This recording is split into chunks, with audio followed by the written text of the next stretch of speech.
Le Seigneur soit avec vous et avec votre esprit. Évangile de Jésus-Christ selon saint Matthieu. Gloire à toi, Seigneur Jésus. En ce temps-là, Jésus monta en barque, refit la traversée et alla dans sa ville de Capharnaüm. Et voici qu'on lui présenta un paralysé couché sur une civière. Voyant leur foi, Jésus dit au paralysé: Confiance, mon enfant, tes péchés sont pardonnés. Et voici que certains parmi les scribes se disaient: Celui-là blasphème. Mais Jésus, connaissant leurs pensées, demanda: Pourquoi avez-vous des pensées mauvaises? En effet, qu'est-ce qui est le plus facile? Dire: Tes péchés sont pardonnés, ou bien dire: Lève-toi et marche. Eh bien, pour que vous sachiez que le Fils de l'homme a le pouvoir sur la terre de pardonner les péchés, Jésus s'adressa alors au paralysé: Lève-toi, prends ta civière et rentre dans ta maison. Il se leva et rentra dans sa maison.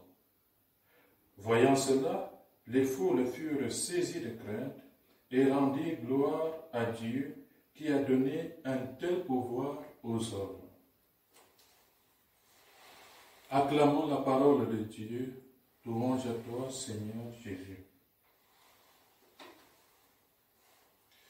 Chers frères et sœurs, loué soit Jésus-Christ. Aujourd'hui, nous méditons la suite du passage de l'évangile d'hier, évangile selon saint Matthieu, au chapitre 9, les versets 1 à 8. Et hier, nous avions entendu la démarche inverse de Jésus qui était parti de la Terre Sainte, avait traversé le Jourdain et était allé dans un pays de païens. Et dans ce pays, il a délivré deux démoniaques, deux puissants démoniaques qui vivaient au milieu des tombes. On connaît l'épisode d'hier. Après avoir délivré ces deux hommes, les populations de cette ville sont sorties à la rencontre de Jésus et ont demandé à Jésus de sortir de leur ville à cause de la catastrophe qu'il avait provoquée due à la perte d'un important troupeau de porcs.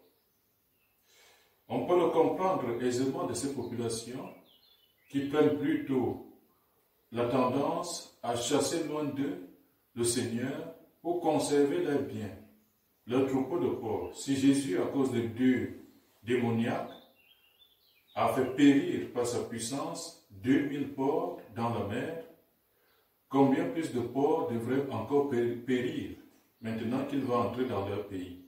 Donc ces hommes préfèrent garder, je vais dire leur liberté, garder ce qui ne va pas chez eux, garder même les démoniaques qui continuent à vivre au milieu d'eux, plutôt que de les voir être délivrés par le Seigneur. Et le Seigneur va respecter la volonté de ces hommes, et il va partir. Il va faire le chemin inverse, retourner en Terre Sainte.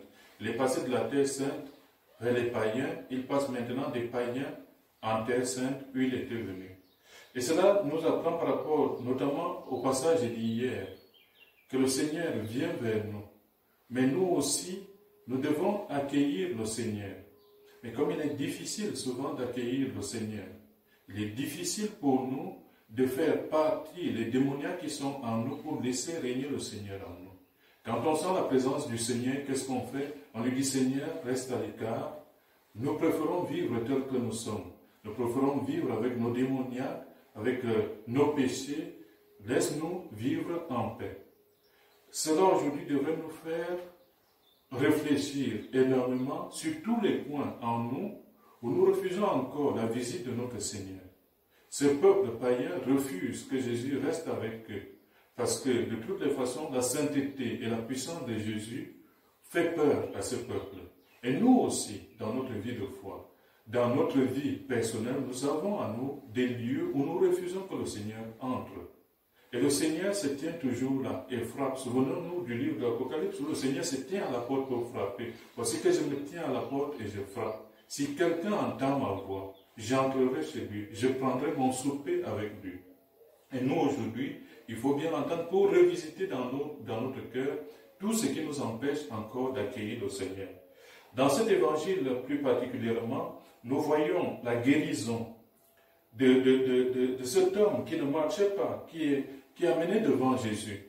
Et Jésus va lui dire, confiance mon enfant, tes péchés sont pardonnés. La première chose que Jésus pardonne, regardez bien, c'est pas de lui dire, je te sauve de ton impotence ou je te sauve de la situation dans laquelle tu te trouves. Il dit, ton vrai problème à toi, ce sont tes péchés. Et je commence à guérir, à te délivrer de ces péchés, afin que tu recouvres même la santé physique. Nous aussi aujourd'hui, frères, on a des problèmes au niveau matériel, on a le problème de trouver du travail. Nous avons parfois des problèmes à trouver un équilibre dans notre vie, à trouver un sens à notre vie. Mais qu'est-ce qui fait réellement problème? Jésus ici le déclare. Ce n'est pas tant le besoin matériel, ce n'est pas tant la pauvreté qui nous fait souffrir. Mais pour nous, c'est l'ensemble de tous ces péchés accumulés qu'on n'arrive pas à confier au Seigneur qui nous oppresse, qui nous met dans la boue, qui nous laisse comme ce peuple païen d'hier, qui nous laisse à l'écart de notre Seigneur Jésus. Et nous devons chaque fois nous présenter ici, cet homme est présenté devant le Seigneur. Il est présenté pour être guéri, et le Seigneur va non seulement guérir son infirmité physique, mais aussi il va toucher jusqu'au plus intime. Il va pardonner ses péchés. Frères et sœurs, nous devons apprendre aussi à présenter toute notre vie au Seigneur. Tous les recoins de nos cœurs, tous les lieux où nous n'arrivons pas encore à nous ouvrir pour laisser le Seigneur nous guérir, pour laisser le Seigneur nous conduire à lui. Demandons aujourd'hui au Seigneur de prendre possession de notre vie. Ne laissons pas les démons prendre possession de notre vie, mais disons à Jésus, Jésus, viens prendre possession de ma vie.